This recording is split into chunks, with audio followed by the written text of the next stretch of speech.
երազանքներ ուներ, այնքան մեծ կյանք կար իր մեջ, այնքան լույս կար այդ տղայի մեջ, էլի որ բոլորի սրտին ցավ ա եկել։ 20-ամյա ժամկետային զինծառայող Նարեկ Թորոսյանի երազանքները անավարտ մնացին։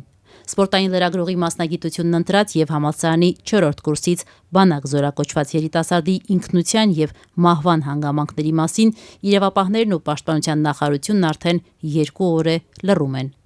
Զինծառայողը, որին 3 մահացած էին գտել, ամենայն հավանականությամբ դիրքերում Չարենցավանից էր, ռուս-հայկական համալսարանի ուսանող։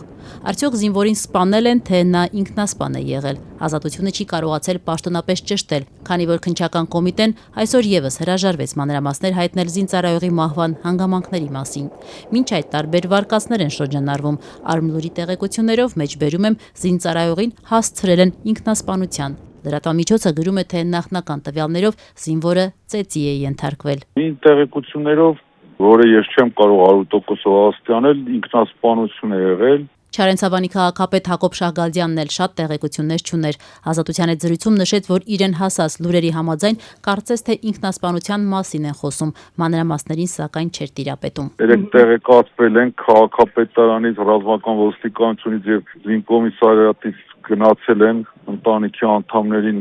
ասել են այդ գույժի մասին։ Մահացած Նարեկ Թորոսյանի հորընկերոջ Արայիկ Բաբայանի փոխանցմամբ տղան բանակ էր զորակոչվել այս տարվա հունվարին։ Վերջերս էր արձակուրդ եկել։ Երիտասարդ տղայի մահվան հանգամանքների մասին ստույգ մանրամասներ չգիտեր, միայն ասաց, որ Նարեկը ճամբարակում էր ծառայում։ Տղայի ծնողները իրավապահներից պատասխաններ են սպասում։ Հայրը, մայրը հարգված, խելացի, դաստիարակված, իր երեխաներն է դաստիարակված, ասենք, անտի լավ օրինակելի ընտանիք են, էդի բոլորը կվկայեն։ Շատ խելացի, զուս, աշխատող, շատ լավ երեխա էր էլի։ Նարեկը մինչ այս տարվա հունվարը ուսանող էր ռուս-հայկական համալսարանում։ Բուհի լրագրության ամբիոնի վարիչ Մարինա Ալեքյանը Ազատությանը պատմեց, որ տղան առանց որևէ խոչընդոտի 4 տարի սովորել է Բուհում։ 4-րդ կուրսի առաջին կիսամյակն ավարտելուց հետո զորակոչել են բանակ, թե ինչ պատճառաբանությամբ Ալեքյանը տեղյակ չէր։ 20-ամյա Նարեկը, որ մի քանի ամսից պետք է ավարտեր Բուհը, երազում էր սպորտային լրագրող դառնալ։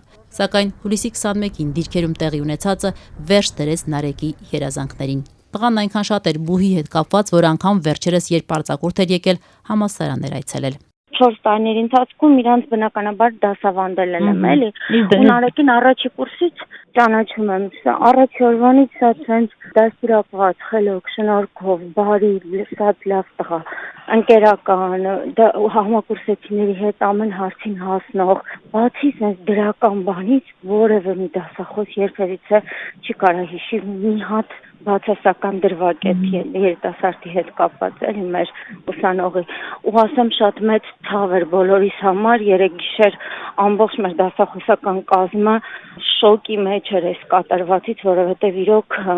մենք բոլորս միասին սփում ենք Նարեկի մահը։ Երազում էր սպորտային լրագրող դառնալ։ Սպորտային լրագրող էր դա ուզում դառնալ, այդ գծով գրում էր, ֆուտբոլով էր շատ հետաքրքրված։ Ասում եմ Չարենցավանում էր ապրում, բայց մի օր չեղավ որ դասից ուշանա։ Պաշտպանության նախարարությունը, որ զինծառայողի մահվան հանգամանքների մասին որևէ տեղեկություն չի հայտնել, այսօր էլ հրաժարվեց որևէ մեկնաբանություն տալ, նշելով, որ վարույթ է նախաձեռնված դեպքի հանգամանքները ամբողջությամբ պարզելու նպատակով։ Զինվորի կյանքի համար պատասխանատու պաշտպանության նախարարությունն է։ Իրավապաշտպան Ժաննա Ալեքսանյանն անթույլատրելի է համարում պաշտպանության նախարարության լռությունը։ Իրավապաշտպանն ընդգծում է, որ ռազմական գերատեսչությունը պարտավոր էր հաղորդագրություն տարածել զինծառայողի մահվան վերաբերյալ, մինչդեռ անգամ հրապարակավ ցավակցություն չեն հայտնել զինվորի հարազատներին։